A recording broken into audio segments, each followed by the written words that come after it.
وہ حرم شریف جہاں تسبیح کی صدا دلوں کو جھنجھوڑتی تھی، اب وہاں موسیقی کے شور، کانسرٹس کی گونج اور رقص و سرور کی محفلیں قائم کی جا رہی ہیں۔ ایسا لگتا ہے جیسے زمین چیخ چیخ کے پکار رہی ہے کہ میرے مقدس دامن کو آلودہ نہ کرو، مگر اقتدار کے نشے میں چور، دنیا کی خوشنودی میں گم یہ حکمران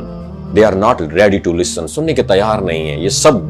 دیکھ کر نا دکھی دل کو ہو کر سوال کرتا ہے کیا وہ احادیث مبارکہ پوری ہو چکی ہیں جن میں نبی کریم صلی اللہ علیہ وآلہ وسلم نے فرمایا تھا کہ the day will come،